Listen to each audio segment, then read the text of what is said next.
Okay. Okay.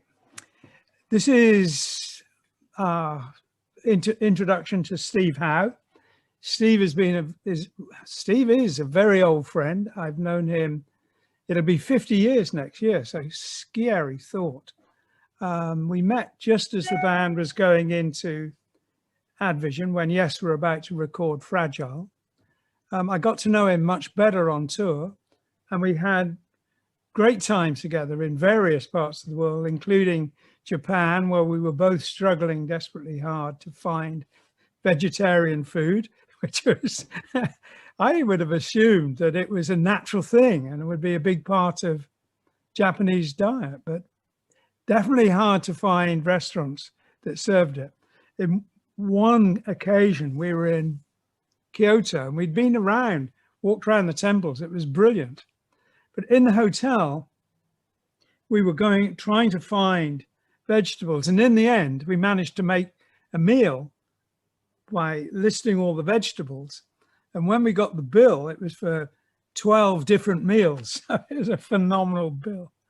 Anyway, we left that to Brian Lane to sort out, who's good at sorting out issues. I love that story that you tell of him, which I just realised you probably can't say on this. Never mind. Yes, probably best to pass that. You've known Steve, wait, a long time, haven't you? All my life. Yes. All my life I've known Steve. And you were saying that you think that we first met when I was 10, but I feel like I must have been younger than that because he sort of feels like someone I've known forever. And listening to the interview was so nice for me as well. It was sort of a combination of the fact that the things that you guys talk about obviously are really interesting, and particularly like listening to how he comes up with ideas for music, but just listening to him talking as well was like listening to Yes music. It was sort of, yeah, incredibly familiar and homely, which was nice, seeing as I can't come home for Christmas. Listening to you and Steve chat. Well, I remember taking you to a Yes concert when you were 10, and that's when I thought you also went to see Steve play in Asia, didn't you? So Steve was that legendary guitarist from Yes and Asia, and of course doing the solo albums.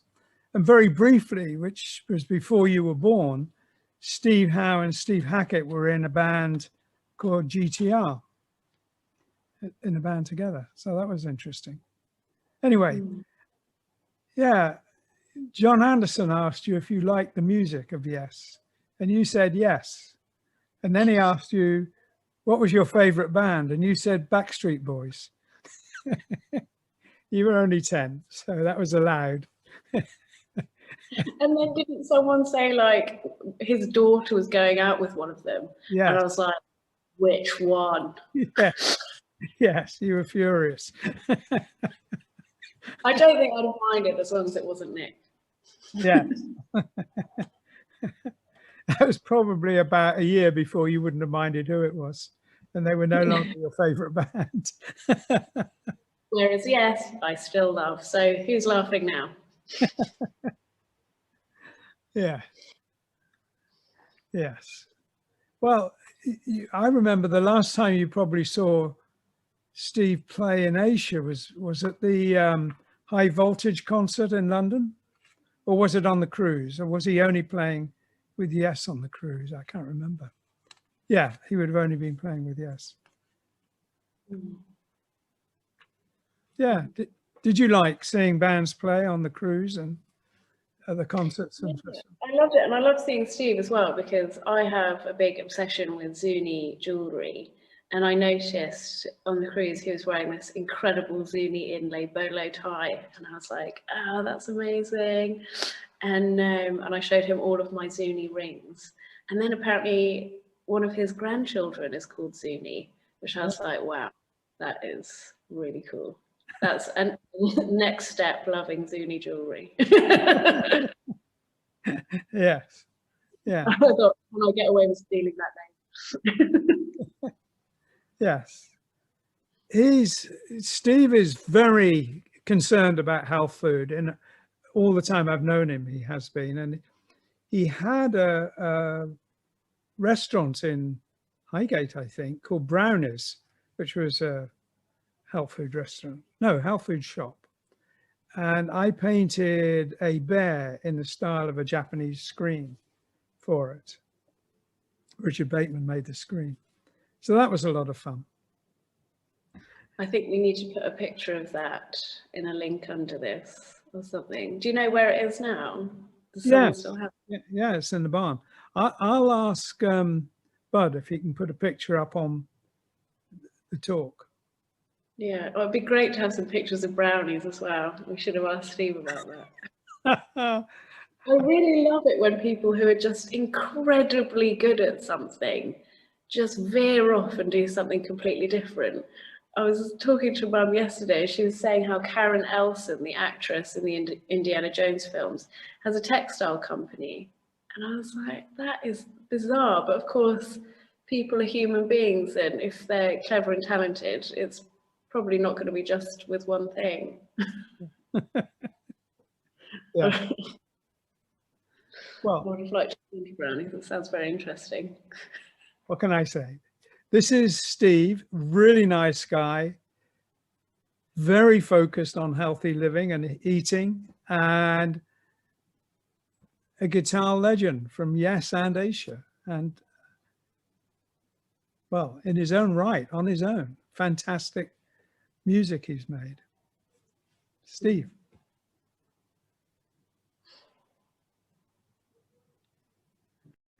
Okay, we're recording. Right then.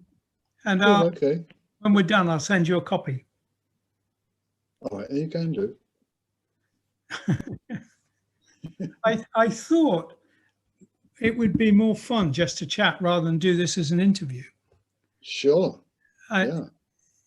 It's, what can I say? We've been doing this for a very long time. Talking a lot. Yeah. Last time we chatted, we talked a little bit about where ideas come from, and I guess we talked about music and how that came about. Yeah.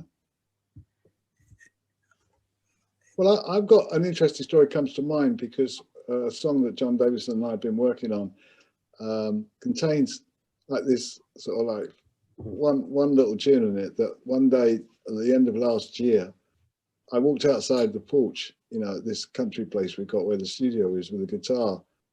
And I just went, and something just came, you know, and it's formed a very, you know, integral, but not a big part of the tune that John and I are writing. But it's become a kind of backdrop occasionally to John, and I'm really pleased about that. But that's to me was a moment when I didn't know what was going to come. You know, I mean, I just felt, you know, that I was, I needed to do this. I needed to go out and sing at the top of my voice outside the door, which is a weird sensation in itself. But it was almost like a saving grace. You know, it's like maybe it was a long drive and I got caught in traffic, and you know, I get here and like suddenly I'm thinking, oh my God, you know, what am I doing? And then suddenly you get this tune, you know, and it came. It didn't have any words, and that's what I liked. Often words don't come with the tune anymore. That used to happen a little more, but I'm not even bothered because I write lots of words and I write lots of tunes, so I can always put them together. But this time I didn't have any words, but I did have an idea, and it's great that, you know, when you write with other people, they pick up on something and they take it away and they develop it then. So you kind of lose it. It's like your baby, but it's gone. But it's nice when it comes back grown up, you know, into something else, you know, in some other way. I think that's what's so great about collaboration. Do you find that ideas come without warning often? Well, I wouldn't like to say often, but in a way, I could admit it. It does happen quite often because often I think, oh, I'll have a quick strum on the guitar, and then I'm looking for my voice recorder, which is a little Panasonic digital voice recorder, and I put everything on there, you know, so because it's unlike a phone, you don't have to open it and tell it, you know, oh, I haven't got the internet, all right, don't worry about that. You don't have to tell it anything, you just press a button and it records. So yeah, I store the ideas on there, and what I was talking about really, but where were we heading? We were just talking about. Well, you were telling me about how you just Oh went yeah, out. And was that Curtis's studio? no, I was here at my studio Oh, okay. at that time. Yeah, I was here and just before the new year, and I was on my own, and I just had a guitar, walked out, bang. So I told that story. It's not as good the second time, but I think what my point was that, you know, whatever art is, it does often benefit from a transformation, you know, where an idea is taken further on. And that can happen in music quite easily. And then a third person coming along and say, oh, I think you should start like this, or why don't you have a middle eight like this, you know? So kind of, there is a sort of anything goes attitude, unless you're working completely on your own, like I was on my album, Love Is. You know, I wanted to write the whole thing, get the whole thing going, keep steering it, you know. So that's a different personal experience as opposed to sort of collaborations. It's lucky that we get both, you know, in a way. I don't know, as an artist, you collaborate with your daughter Freya now, don't you? So in a way, you're getting a taste of that. And I guess since the last Yes studio album, you got involved in that, which kind of took me by surprise, because you hadn't much in the past. Got involved in what? In the Heaven and Earth album. Oh, I see what you mean. You were talking about Yeah, the logo, how that might work. And well, so I find it fascinating talking about it, because it doesn't feel like a brief. It feels like ideas that can flow in and flow out.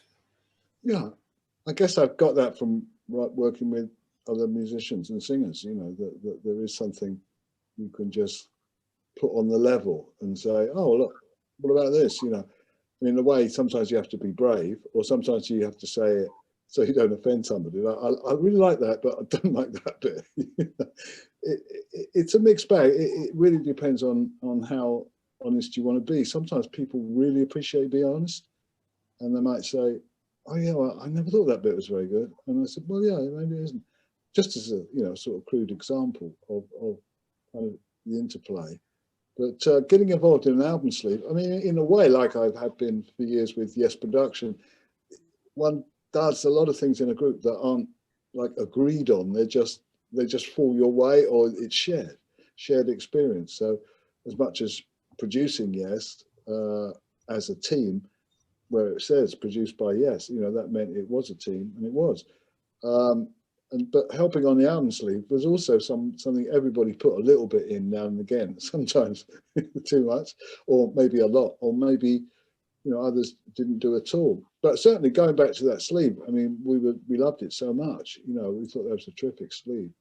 And, you know, because it really was bright and clear and very, very resilient to the times, you know, so it looked great. So well done.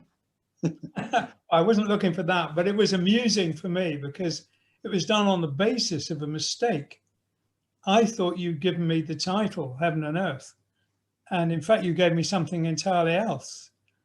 And it wasn't until we were talking with, I think it was actually on the cruise ship with Chris and everybody, and you were quizzing me about, okay, tell us about it.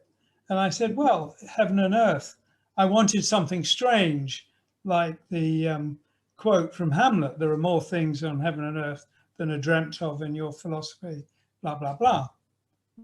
And that's when you said, but where did heaven and earth come from? And I said, isn't that the title you gave me? And you said, no. It was close though, wasn't it? I can't remember. Can you? Okay, yeah. Yeah, my mind's sort of rushing back, trying to think, because there is a gremlin of memory of what you're talking about, you know, before that meeting where we were in that, wasn't it a hotel room or something? Yes. Where that happened. Yeah. So we were either in LA or we were somewhere. Anyway, that's fairly irrelevant. But yeah, I guess I had said something, and you know, interpret it. Yeah, maybe we shouldn't go. I mean, titles are pretty precious things in my book, and we're not going to say what any of them might have been, because you know, they're nice little things to have, titles. And so I must have had one. And so, yeah, how you get out of those things in the group situation, especially at that time, the way it was, you know, there were people that were in the band who were a bit of a hard sell as far as, you know, either, you know, getting on board with an idea like a title, you know, that I think it might have thrown more than yourself when I said, is that the title? They thought they thought you and I had it together, that we, you know, we talked and and suddenly it showed a huge crack in the communications. Well, that's good, you know. I mean, I'm glad you stayed with it because I liked it. I thought it worked with the painting and yes, yes. the quote. Yeah, there was something there. There was definitely something there. It was a good idea. So then we had, of course, then we had a few album sleeves, you know, between then and there with live records mainly with you. And then, of course, Royal Affair, you know, which was the first one you'd ever had filmed. Was that true? Oh, yeah, from beginning to end, including all the basic sketches. Yeah. Yeah. That was an interesting experience. I enjoyed doing that. I mean, the biggest cliche you can do, of course, is cram it all into 2 minutes, speed it up rapidly, like a Charlie Chaplin film, and you'll be going.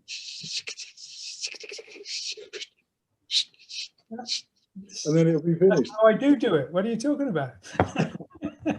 That's how fast you do it. Like that train. I always remember as a kid that famous film somebody made of a train journey.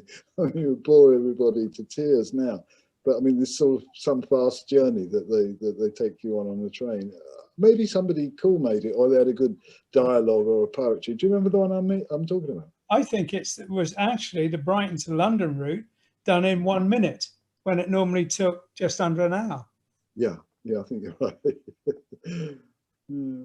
But they did have films like that where they had talkovers by like John Benjamin or, you know, somebody older than my parents, you know, were talking, reading poetry or something. But I always loved Alan Bennett, though. I always thought he did some great writing. Yes. And, have you heard from him recently? I haven't read much about him recently, but you know, he's one of those kind of guys I like a lot. I think he's cool, and you know, he's written some great stuff. Very funny, very witty, and very British, I suppose one could say. And I tuned into a bit of that. Yeah. You used to. I mean, one of the things I remember talking to you about on the boat was science, and you got me to listen to that book on tape about time, which I found fascinating. And you did an album on the greater scheme of things, which was that kind of subject matter, wasn't it? Yeah. Well, in a way, my album Time that I did originally released, it was on Warner Classics. And that was the orchestral album I did. And on there, you know, because when you saw a picture of me with Time written, it was a bit like, you know, I knew that wasn't what I wanted. And all we kind of, me and Paul Joyce, who was the collaborative arranger on that recording, basically he found these images I talked about, which are all kind of scientific. So we plonked them in the right-hand corner as a kind of just a spacey idea, you know, and there were interesting dribs and drabs of scientific equipment, really, or symbols, and that was enough. And then when you saw the album, so you didn't think time in the general sense, but hopefully it sowed this kind of subtle seed that we were talking about time in a very expensive, sort of unknown sort of way, a sort of, you know, I played Villa Lobos as the opening piece, a piece of music that's usually sung like this. I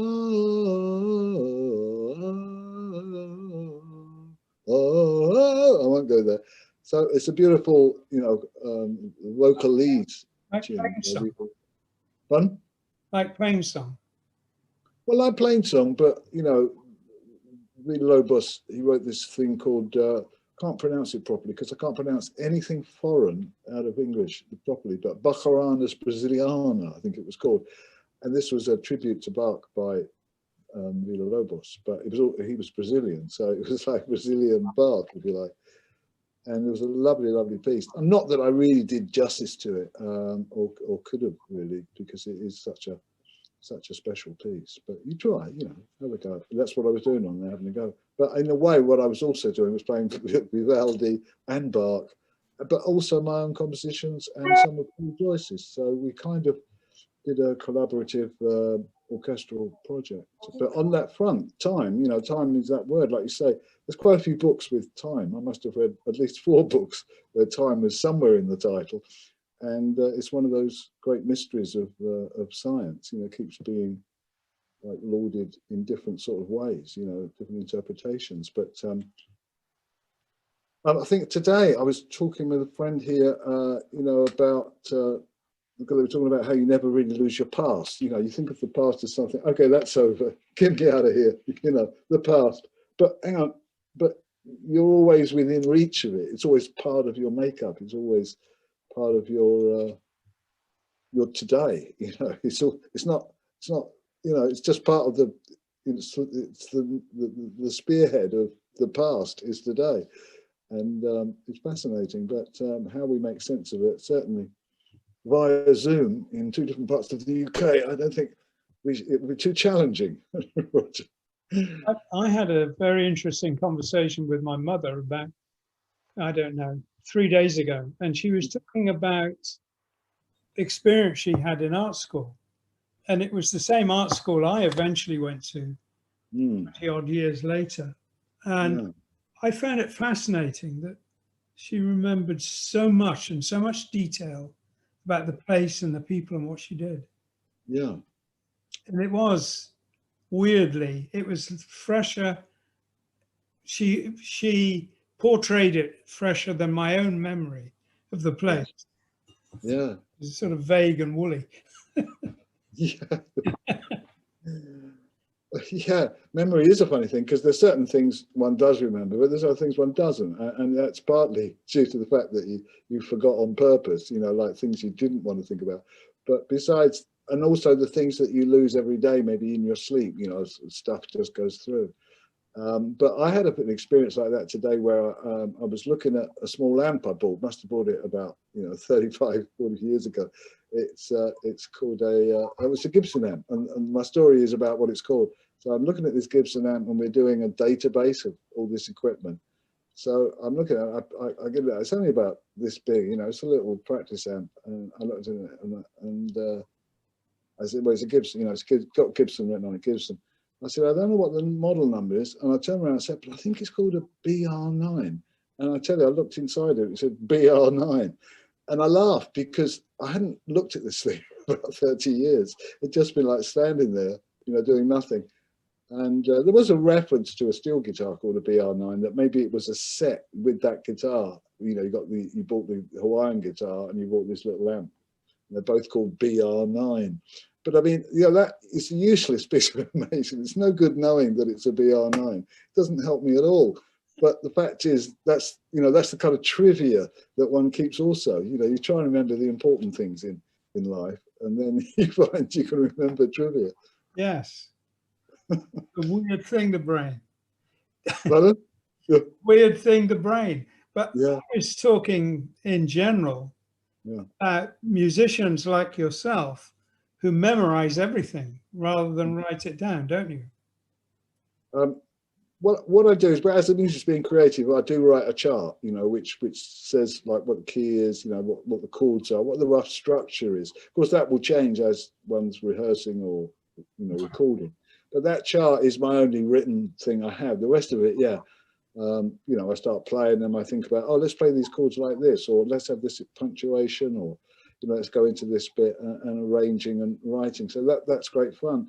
And all I've really got is this idea, you know, that's sort of like, most probably every time I personally write a piece of music, that's the most important piece of music I've ever written, you know, because I'm bothering to use my time now to do it. So I have to think it's worth doing. And I guess I do that by thinking, wow, this could be, you know, this could be my masterpiece. You know, this might be something just, you know, so eclipsing other great compositions.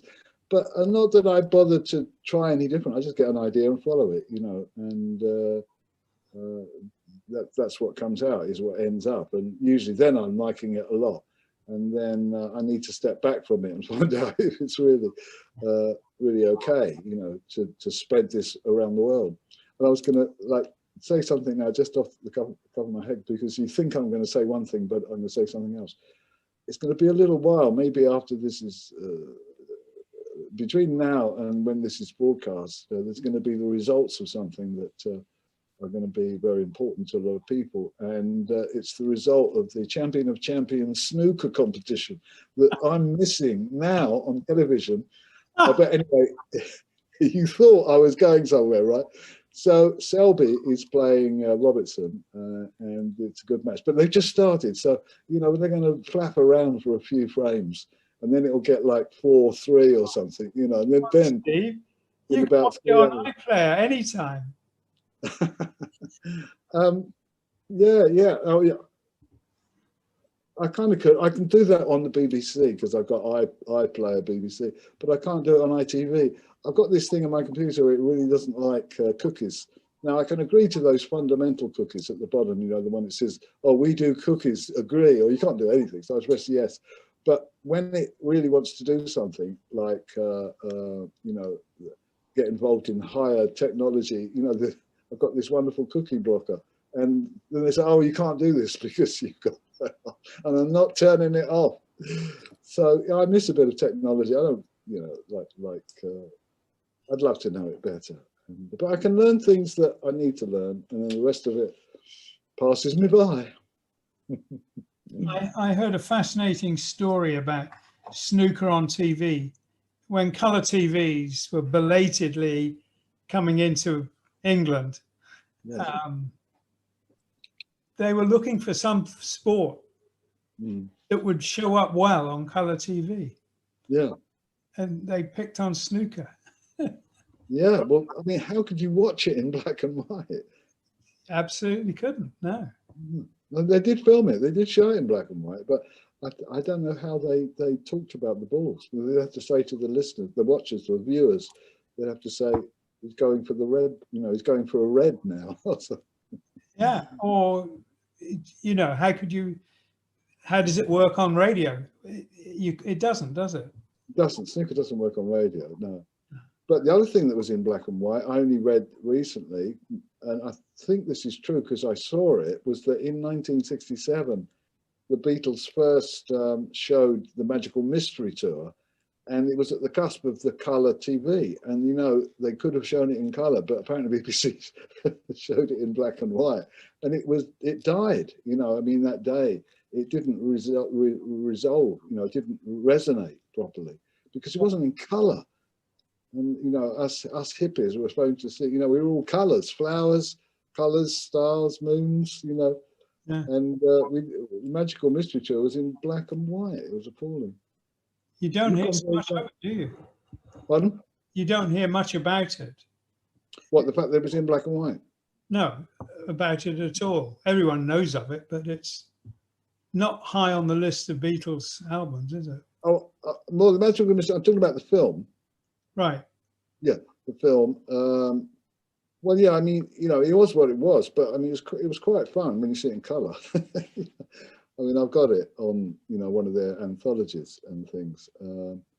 Yeah, I mean, it's limited by how limited it was then. But when you think that the ideas were what made it work at all, you know, they were their ideas in collaboration with, you know, with the other things.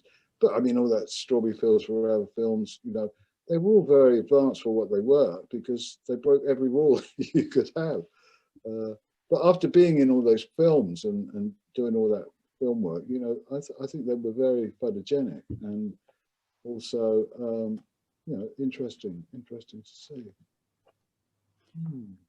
Can I ask you a question about improvising? Yeah. Is there a big difference between improvising and composing?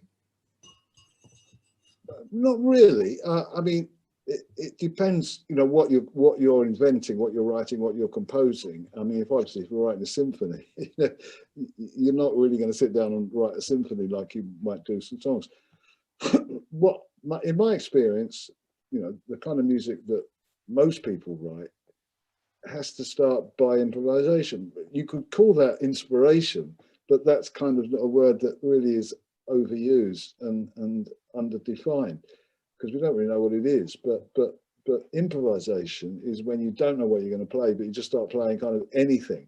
And one of the great lessons in jazz is well, just play anything if you don't know what to do, because by doing that you're going to find something. But the way music generally is constructed, like I described earlier about my recorder, you get ideas. They're not in any way fully formed, you know, like your sketches, and like basically, but you as the artist know what to do with that. You know, one knows what to do with it, and that's what I've learned. But sometimes. Well, you mean I don't always know what to do with it? No, I mean I don't always know what to do with it. Well, no, exactly. Yeah. Nor do I. I often don't. I mean, I might write something and well, discard it. You know, that's okay. I'm not bothering with that. But at least one's got the choice. One's got to have a, you know, I was going to call it a reservoir. I'd say a sort of well of ideas. Otherwise, you're only going to be able to play what you've just thought of playing, and that the one thing isn't really enough. You know, so I look upon music as kind of ingredients, and you need bits of this, and if you know, you don't need 4 chord sequences. You need 1 chord or 2 chord sequences, maybe. You know, you need a riff. You need some themes. You know, you need some kind of melodic stuff. But certainly, going back to your original question,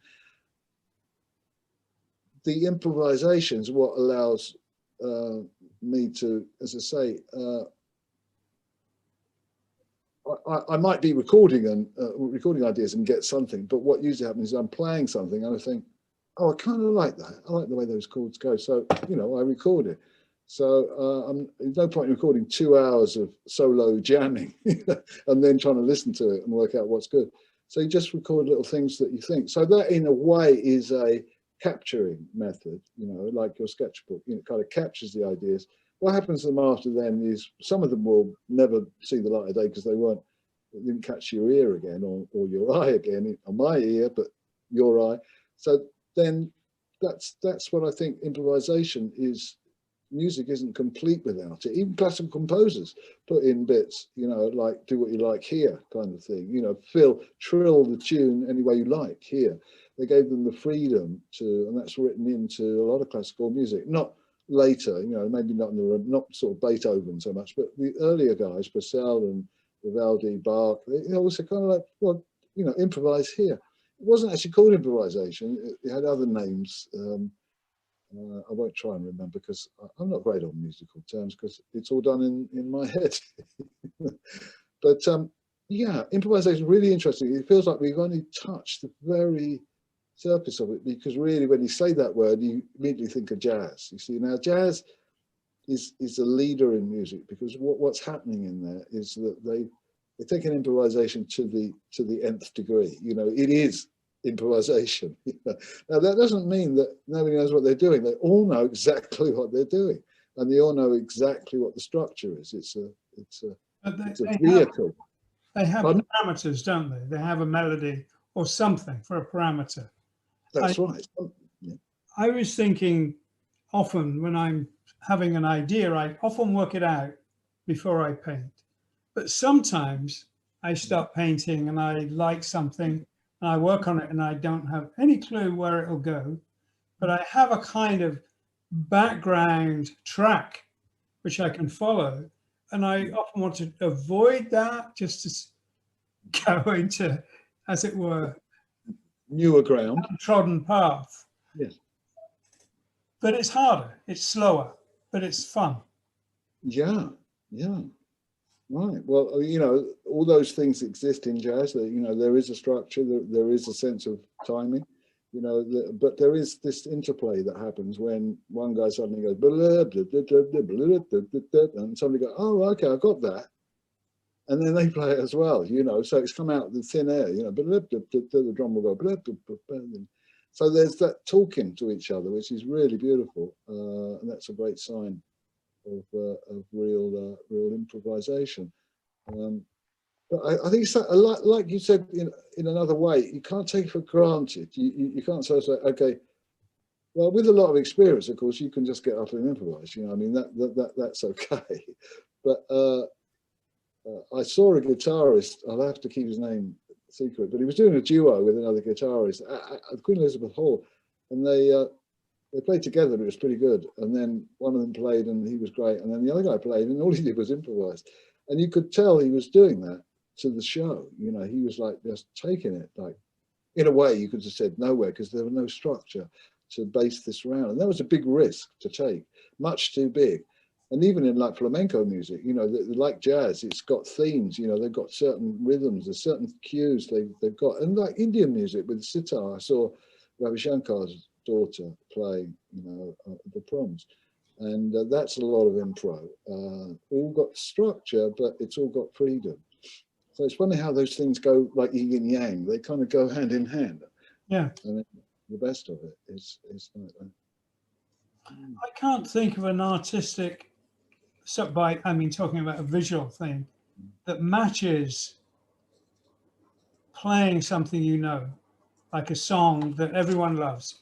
You know you're going to get a good response, and you played it 50 times that year, or maybe 20, I don't know. But I know from an audience point of view, it doesn't matter how many times, it still sounds fantastic. Well, one of the reasons why that's possible is that the more times we play it on a tour in particular, in a way we really play it better. You know, in other words, we played it for the first week, it's got to a certain level. You know, there's levels of performance, and you get to a certain level, certain confidence. And then what is really honest about it is that, and I think most units of music would say, and it's the same for a solo show, you go on autopilot. You know, in other words, the music's on, go on stage, play. It's like it's all happening for you, because in fact you'll rehearse. So it's a bit like a play, I suppose. Once you've done a play for a week or two, you haven't forgot. You know the words. You know what the expression is when you've got to turn around and say something. You don't say it in the wrong context, and that's the same with the music. So the music gets refined. We know what we're doing. It could be a great night, super night, fantastic night, or maybe occasionally an average night, but it'll still be a night. And you know, that does allow you an opportunity. Of course, you know, if you do more than 6 weeks, I found 6 weeks, after 6 weeks, you start asking yourself questions like, hang on, do I really want to play this for the 7th week? You know, is that, I love this piece, you know, maybe I wrote it, maybe I didn't, but I love it anyway if I'm playing it on a tour. And so I used to warn people about the over the 6 week mark, you know. So we have done 7s recently before, you know, all this heaven craziness, and we got almost used to that. But sometimes it had to be like 7 weekends, so it wasn't exactly 7 full weeks. So, and yeah, that's the point where, you know, the drama but not everybody starts to wonder if it's okay. Can it get better after 6 weeks? You know, maybe 30, 35 shows. There is a point at which, you know, I wouldn't say I don't want to play, but my tiredness and my, you know, sort of like the preoccupation in my life with it get just a bit too much, and 6 weeks is optimum. So hopefully, I think with that degree of total knowledge of it, you have the opportunity to add the subtlest of hints and flavors. I can't see how it can do anything but get better. Well, that's true. There might be a tipping point. You know, it's got better. As I say, you know, 6 weeks, you know, it might get tired, it might get other things. But see, the other thing we're not talking about is singing. You know, singing is not just like pressing keys down or playing a guitar. You know, you can do that in all sorts of states of mind or health conditions. You know, if you've got a cold or something, you know, you can still do it. But for a singer, it's totally different. You know, he's got to have the confidence to go on and sing that stuff and be in the spotlight. It's really demanding, far more demanding than anything else, because it is like the top sound in the band, besides when one of us is soloing or something. But like when John is singing, John Davison's got to get ready, you know, and that's his dedication, you know, to get ready for that show in his own individual way that prepares him as best as possible. But you can't expect that just to go on indefinitely. You know, it's like third month, okay, because the voice is a delicate thing. So he actually does remarkably well by still singing well at the end of a tour. When we were working with the Puccini Festival, with the opera, it was an interesting experience because they had to get the stuff off the stage every night because they couldn't do the same opera night after night because the singers had to have a rest. Oh, because they had to have a rest, yeah. Right. So if they did a 2-week season, your piece, the opera we worked on would be on. Then it would come off for a couple of days while they did, I don't know, Madame Butterfly or something like that. And then we'd be back on again. Yeah. And that was to give the singers a rest, but it didn't give the stagehands a rest, of course. The only other way they do that is, I think, is they have an alternative lead singer, you know, or you know, which obviously, you know, a dep, if you like, we'd call it in the regular music business, but in the opera, it's got a certain name, understudy, you know, and that's the only alternative that they've got, is to have somebody ready to stand in. And those performances, though, had 80 people on stage and a similar number in the orchestra pit. Wow, wow. What, of musicians and singers? Sorry? Of musicians and singers, you say the orchestra pit? Yeah, it was huge, huge. And outdoors, of course, as well. So singers couldn't do anything but go full on. Right, right. Wow. Well, but opera's pretty heavy going, you know. I mean, I love all classical music dearly, and opera's my difficult area. Obviously, I love when it's beautiful and sensitive and kind of quiet, but a lot of it's big and bold and bombastious. And although I have a very dear friend who loves opera, we don't talk about opera too much because I don't know anything about it. I've never found the sound, you know, connects with me in the same way as more, you know, sort of delicate, gentle music. So, but I do love the voice. The voice is the instrument of the world. You know, it's the most communicative, collective, recognizable sound that we can make. You know. I got to say, I do like it. There was a time when I thought it's quite hard work, but I've gone beyond that now. I just love it. What voice of singing, you mean? Opera, basically, yes. Opera, yeah. I guess it was, we listened to a lot when we were working there. But the power of those voices was extraordinary. You know, almost weapons grade. Yeah. And you know, the weirdest thing, when we were talking to all these singers who were doing unbelievable stuff, and some of them very well known, they only wanted to talk about John Anderson. Oh, did they really? Okay, great. Which was fascinating because, well, I guess it's what he does, things they don't do, and they do things he don't do, and they're fascinated. Well, yeah, I was telling somebody recently how much I respect classical musicians because, I mean, you know, I play the guitar, I've been playing for like 60 years or something. But you know, classical musicians, I admire them very much because of what they have to do. You know, when you hear like, although Ashkenazi's just retired, I mean, his piano playing would be astounding. You know, and there's world-class musicians of his caliber all over the place, but what they know, what they have under their fingers is beyond my imagination. How I could get there, you know, like a lute player like Thomas Dunford, who's I think he's a French lutenist, and he plays like all this Dowland and all this other music.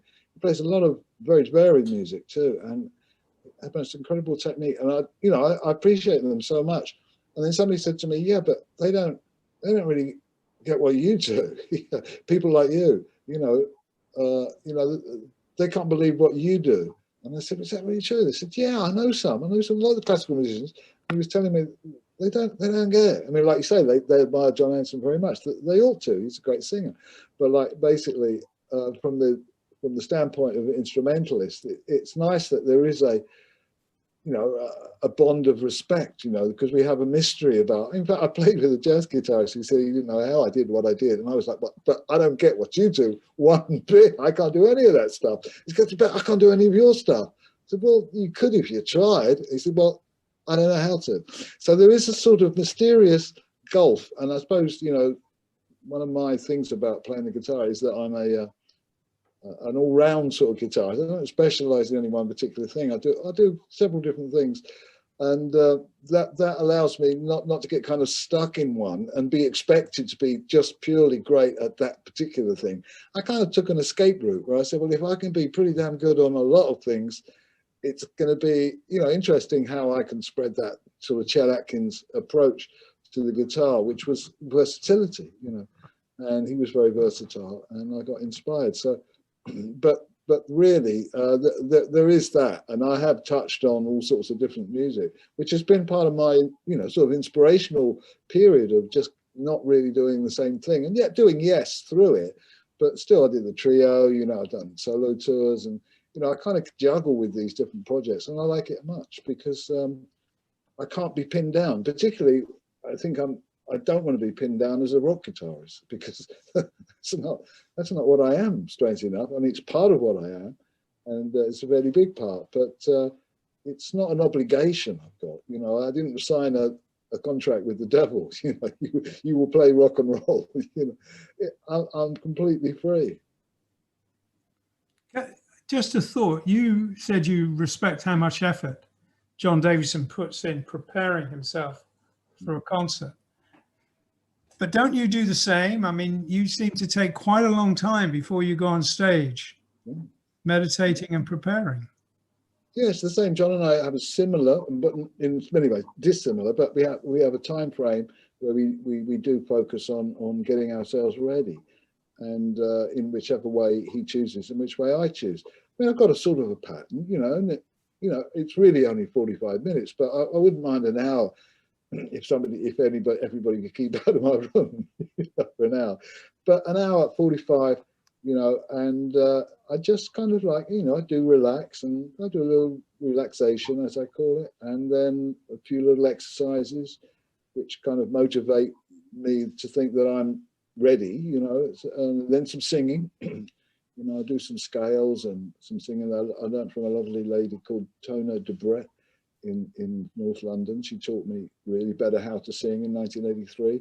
I just sung for like 13 years and didn't have a clue what I was doing. And suddenly she says, well, you're not doing bad, but you could do it better if you did this. So that's been a journey, a slow journey, never in a hurry to do that too much, but you get somewhere after a while. And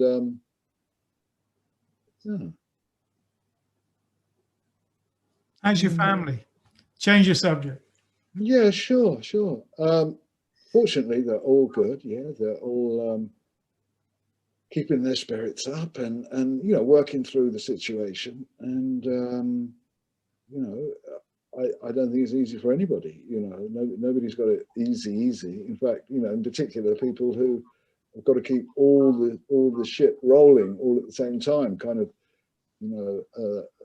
they've not only got to think about others, but they've got to think about their children and their schooling, and the broader it gets, the more you can see. For some people, it's that little bit easier, and therefore that's why we want to help. If and when we can, or as and when we can.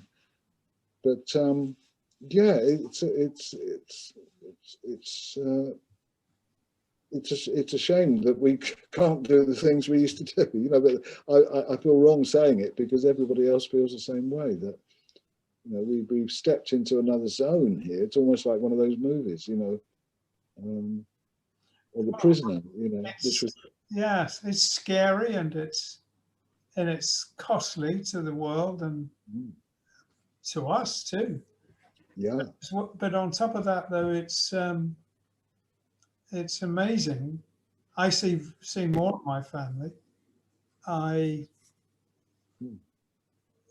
have enjoyed it, apart from the worry about other people, and I suppose worry about catching it and Yes. all the other worries that go with it. It's actually been a time to rethink and refocus. Mm, mm. I don't know how I wandered into that. Well, no, that's fine, you know, because in a way, this is the topic that, well, for the first 2 months, you couldn't have any conversation that didn't start like this. I think it's, we didn't start like this, but you get there because it is so prevalent and so relevant that, you know, just that gradual more and more realization of that this has touched so many things, you know, that looked like they were out of the range of it, but nothing is out of the range of it, and the effect of it is tragic, and you know, it affects different age groups in different ways, I would think. You know, so I don't know. I don't know how to summarize or even, you know, sensibly talk about it. But like you say, you know, there's great danger and there's great regrets and sadness and loss and all this going on. And it's hard to see how we keep going. But as parts of the population, like artists have found, and what you were hinting at, is that in a bigger way than it's looked like, the world has stopped turning. You know, not literally, but turning in the way that we knew it was, and that means we've got different time frame, you know, to work in. And I think I came off a stage the last time a year and 4 months ago. Well, I mean, that's not happened before in my life, that I've been off a stage for a year and a quarter. But been productive as well. I think it's a commitment to make sure that you are productive. I mean, there's no point in not being productive. So, but you obviously you have to get yourself in that geared up way to do that. I don't know. So I don't know how to take that forwards. Well, the first month that happened was really when we were going to meet you guys in Florida for that mini tour and then go on the cruises. We were supposed to do a couple of art shows down in Florida. And when that got cancelled, it was like these fantastic vistas that one could fill however one liked. And Yeah.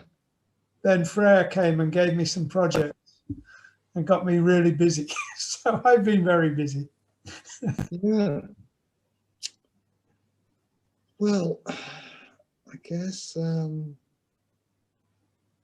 everybody's got to do what they can do. You know, if you can do something, get on and do it. You know, now's the time. Get your head down. Yeah. Yeah, but like you say, when you talk about what we were about to do, then, you know, like most people had the perfect year set up. You know, they'd seen how 2019 was going, and they booked their tours and booked their plans. And you know, we, as you say, we had the cruise. We had some shows before the cruise. You know, we had a European tour. We had an American tour in the sketch. You know, which would have been finishing now, and none of it's happened at all. And it's fairly big that anybody can say that without sort of screaming or crying, you know, because it's such a massive consequence. And but there again, why should we complain more than anything else, other than musicians have been greatly neglected, and you know, while they're doing, you know, furlong and all this for people, you know, there's a lot of musicians who deserve much more support. I know the Musicians Union and, you know, NCPS and everybody else is trying to help musicians to get through it, like, you know, increase the streaming royalties and things like that. You know, I mean, there are places where musicians have benefited, but also where we've been completely ripped off. And I guess, you know, the idea of free music might have started in 1967 with bootleg copies of your record, you know, but you know, nobody can do very many things for free until they need some sort of, you know, income to put the bread on the table, you know. So, you know, I'm more concerned about a certain bracket of musicians who really must be struggling. Same with artists. Yeah, I bet. I can't imagine. It's so daunting to think, you know, the unforeseen circumstance, the the unforeseen consequences of something so dreadful, you know. So, boy, there's so much talk about who did what and who what when, you know. And of course, you know, planes took it around the world, and before you knew it, nobody took any notice, including China at first. And then Britain didn't take enough notice. America, nobody took enough notice. And then something, it's a pandemic, not an epidemic. And then we've got utter horror, you know, where we must have looked at China at first when they locked down a whole, 8 million people city and said, God, that couldn't happen here. And it did happen here, you know. Yeah. And it is happening right now.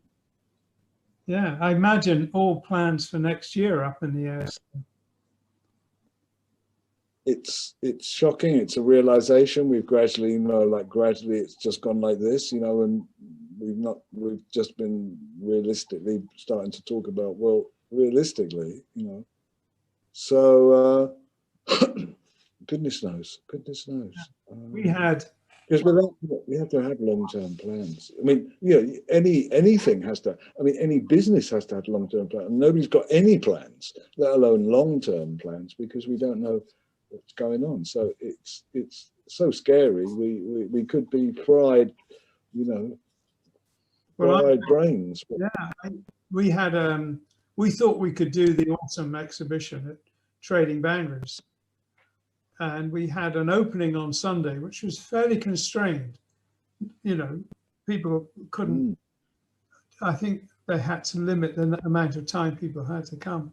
But of course, by Sunday, by the opening day, we knew we had to close on Wednesday instead of being open for 2 months. It was barely 4 days. So it's yeah. But it does feel like we have an opportunity to rethink how we want the world. Well, that would be a fine thing if it didn't seem like in terrible ways that certain things are just going on regardless of the, you know. I can't believe that. Well, I mean, we're stuck with, you know, the election, we're stuck with Brexit, but not things I'm going to mention, but just dreadful things going on in the world, as if we were back then when they still didn't have any reason to do it, any real reason. But, you know, awful things happen, but there's a pandemic, you know. I mean, you know, people are still being taken to court, you know, they're still being thrown in jail. You know, the world is still actually going on in a sort of disguised normality underneath the abnormality of lockdowns. It's, I think we better move on from that. Yeah. So I didn't realize, I'm sorry, I'm kind of wandering back to something you said before. I didn't realize you wrote things down as well as recorded ideas. Very structurally, yeah. I mean, yeah, it's very minimal as well. I mean, like, you know, a whole piece of music might be on one A4. You know, it might say F sharp minor, you know, B, A, F sharp minor. It's nothing really. I mean, to somebody, it doesn't tell anybody else what to do because they don't know what it is for. So in a way, it's only useful to me. And then give you an example, when we decided we were really going to play Relayer, we got on really well with Gates of Delirium, and we had that one under the belt. But the same thing applies to that song. I had to make a chart where I could look at it and say, nobody else would know what it means, but I know what it meant. Like theme 1, you know, but then theme 1 played differently. You know? And I'd have my notes, and sometimes I put them in a photocopy, blow them up, so they go from A4 to like this, so you can like have them there and look at them. They're kind of detailed notes, but they're only a reference because I can't play actually looking at it. You know, in other words, if I'm not sure where I am, I might glance over it and look. That's in a rehearsal, say. And the worst thing about that is if you end up on stage with one bit of paper that's got something on it, like a set of words that you just can't seem to remember. Because once it's there and you start looking at it, you'll always look at it. But if you take it away and go, no, I know it, I've practiced it, I can do this. Or you can have a teleprompter. You know, I mean, if you've got like thousands of words to sing, there's absolutely no excuse. There's no excuse why you wouldn't have a teleprompter, you know, or an iPad. Now it'd be an iPad, you know. And I think that's fairly good because, you know, that is a different mindset, you know. So, but for me, you know, I'm doing a few things on stage, and if I have notes, there's no really where to put them. I might look at something before. I mean, in fact, my tech used to come out and put a metronome in my ear, in my little pocket metronome, and he'd walk away, and then I'd go, you know, then I'd start at the right tempo. I mean, that's looking to get things. But going back to Relayer, these charts, you know, Sound Chaser was pretty big, and I thought for a while, oh God, Sound Chaser's going to be this guy. Maybe they're relying on me a lot here. I've got to like do this stuff, you know. And it started to come back, fortunately, because, you know, I was part of the team that wrote it, and basically, it's in my blood somewhere. So that's a good thing. So sometimes it's more important for it to really be embedded in you than have it on a bit of paper, because A, you could lose it. You don't want to keep looking at it, and C, it's free without having to look at something and see it, you know, because it's in here. So yeah, I've got quite a good memory, mainly for things I wrote, or I was part of the actual construction, or if it's been recorded, I can basically play it again. Yeah, I would think more or less anything I've recorded. It's Gates of Delirium has to be, if not my favorite Yes track, one of them, one of a small number, and I really love it. And you and I have had this conversation, but I'll just mention it now. Yeah. I think it's a real shame you never called the album Gates of Delirium. Oh yeah, yeah. Yeah, it does sound good, doesn't it? I mean, it's really good. Like Close to the Edge was called Close to the Edge. It had Siberian Couture and You and I, but it was still spearheaded by Close to the Edge, and that was a great thing to do. And we were really doing the same thing, the same format as you know, on Relay, as we'd done on Close to the Edge. So we could have very easily called it The Gates of Delirium, but you know, somebody had another idea, didn't they?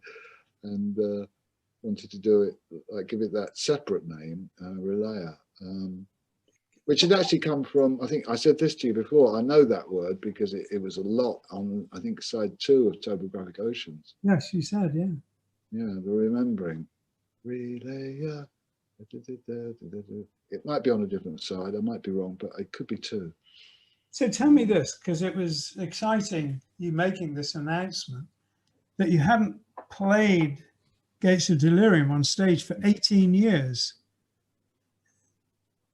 Right, when we started Gates, it could have been 18 years because it was around 2002 that we'd started doing it. It's only 17, 18 years.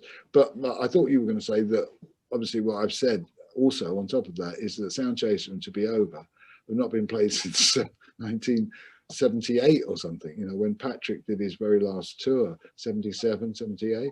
So in fact, that music has had a complete non-appearance on any Yes show ever since then. A few fragments may have been touched on, or you know, I did a guitar solo version. In fact, I recorded a whole version of To Be Over on my album Natural Timbre as a tribute to Yes, all on acoustic guitars. So I've been looking at that tune and loving it, and you know, but Sound Chaser hadn't been near that for a long time. But you know, prior to this cancellation, you know, I was getting very close to being able to play that whole piece fairly comfortably, without some of the, you know, intricate details, but most of it was there. And what I had to do was be able to know what was coming next without really thinking about it, but just, oh, well, this leads here, that leads here. So if I'm here, I'm obviously going to go here now. That kind of a thinking strategy, so that I could piece the bit together without looking at a bit of paper very much, which would sometimes just have notes like F, G, A flat, you know, it's something weird. You know, there's a few weird ones in Gates of Delirium where you play in semitones. You just played, you know, lots of G, F, E flat, and then suddenly you're playing F sharp, You're kind of C sharp. verifying something I'd heard as a rumor, and this was years ago, well, not many, 5 or 6 years ago. Yeah. A tribute band, I think it was a French tribute band, were playing Gates of Delirium.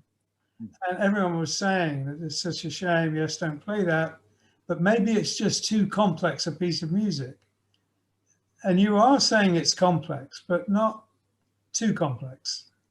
Well, no, the Gates, see, because that early Millennium lineup had played Gates, you know, Alan and I played Gates, and you know, we'd moved forward, and now we were playing Gates, so that wasn't so unusual. Of course, it was a lot of work, you know, for Billy and John and Jeff to get it. And Jeff likes to go in different places, you know, with the keyboard player. He's, you know, he plays Tony's, Rick's, you know, Patrick's, and anybody else who's played keyboards with Yes.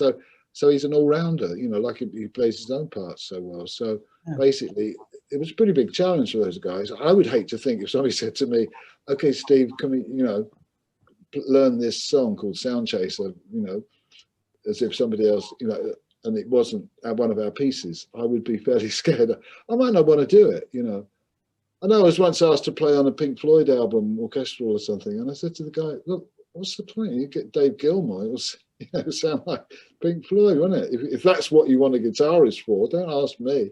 I don't understand. I love Dave's work, but I couldn't play like that because, you know, well, I mean, you know, my versatility might be tempted to think that I might be able to, but he's got that under his belt, you know, like I have with, you know, Yours Is No Disgrace or something. I guess it would be, I can understand you not particularly being enthusiastic to play on a Pink Floyd album playing his stuff, but you might have, I mean, you did play on a Queen album playing your own stuff. Yeah, I mean, that's easy. A new song nobody in the world's heard of, and they say to you, "Play guitar on this," you know, and that's what I did. So, but they knew, they wanted me to improvise. There's an example. I mean, I just walked in the door, you know, an hour later, I've got a guitar and I'm playing on a Queen record. I didn't know that was going to happen.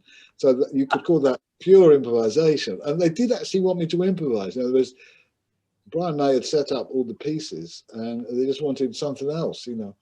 So that was a great opportunity to pull it out the bag.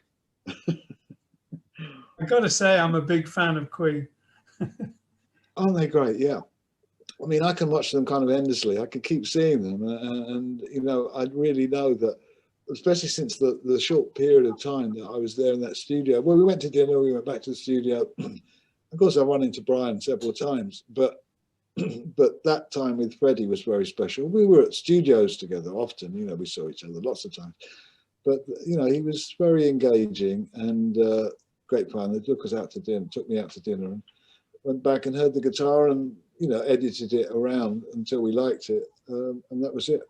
So that was a surprise. How did we get, oh yeah, because you're talking about you like Queen. Yeah, I mean, I was at the, you know, Freddie Mercury tribute concert, you know, in wherever it was, Wembley Arena. I was one of the guys in the seat up the side, and I loved being there. I almost, Brian thought he would have liked to have invited me to do something with them, but there were so many guests. I think Roger had invited about 6 people. So Brian was kind of trying to cram in, like he did Tony Iommi. Can we get Tony in on this then? Oh yeah, fine, Tony, yeah. So, but it was a wonderful concert, and you know, great voice. But I particularly do love that album. You know, it has such a great strength about it. And you know, I'm Going Slightly Mad. So many of the other songs, I Can't Live Without You. I mean, that's incredibly astute, you know, the way Freddie pulled that lyric together. But what they were was a great, you know, such a great team, you know, and I think it shows all the time. When you watch them, what you can see is, yeah, I mean, Freddie's great, you know, so is Brian and Roger and the bass player. They're all really great, but the way they work together is they give each other everything, all the space they need, you know, and it was a lovely sound. I had 2 experiences which I thought were very weird. One of them was when you were playing in Vancouver. We have a few more minutes. Is that okay, Steve? Yeah, sure. 5 more minutes. You were in the recording in Vancouver. Can you remember? Yeah, I can. Yeah, it was. I mentioned him earlier, didn't I? Our producer. Yeah. Yeah. Well, I was waiting in the car, a hire car outside the studio, and I had some piece of music on. It was electronic, Hmm. and I was listening to it, and there's a bunch of kids waiting to see you guys, and they recognized me and came over, and one of them got really angry that I wasn't listening to Yes. I was listening to something else, and I said, you can't imagine that Yes never listened to any other music, can you? No, Anyway, that's ridiculous. Yeah. I did something else. I picked up somebody, and I think they were going to do an interview, and I picked them up at the station, drove them back to my studio, and in the car, because Freya had all the Queen albums, she just loved them. Yes. And you know how it is, you get in the car, you don't think what's in the, Oh, the cassette, you put it on and it plays. It just plays when you turn on. Yes. yeah, and this guy said, you're listening to Queen? And Yes. Steve Howe. And he wouldn't believe you were on it. So I showed him your Oh, I see. squiggly bits. Oh, yes. Yes. Oh, how funny. I know it's Steve Howe, the guy from Yes in Queen, yeah, with Queen. What a lovely moment that was. Yeah, I mean, I did love Montreux, and my wife and I had a pretty good time there in the 70s. It was a fantastic time in the 70s. And we had half a floor on in a hotel and rented a few houses as well. So it was a lovely, lovely place, full of memories. Yeah. Was the Pink Floyd album you mentioned, was that the Pete Smith one? The one Well, yeah, it might have been because Dave Palmer, as he was then, he was the arranger. D Palmer, he is now. He was the arranger, and he had something to do with Pete Smith. Yeah. there was one where, Youth and Jazz Coleman. Oh yeah, I did a session for him. Didn't be connected with you, something you were doing. I can't remember what that was now. I did the cover for one with Oh, yeah. Youth and Jazz producing and arranging.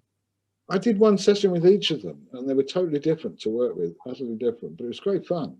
Yeah, I've forgotten about that. I actually liked that album. I don't think I've ever heard it. I mean, not from yonks. Oh. It had two titles. It was originally called Us and Them, and then it was called Pink Floyd Symphonic or something like that. What, did it have something to do with jazz and youth? Yeah, it was put out on Philip Glass's record label. Wow. Well, I don't think it's the same story as when, as he was then, David Palmer asked me to play guitar on a straight symphonic record. Was it? No. No, it was earlier. It was earlier there. But I remember those guys. Yeah, I did a session with each of them.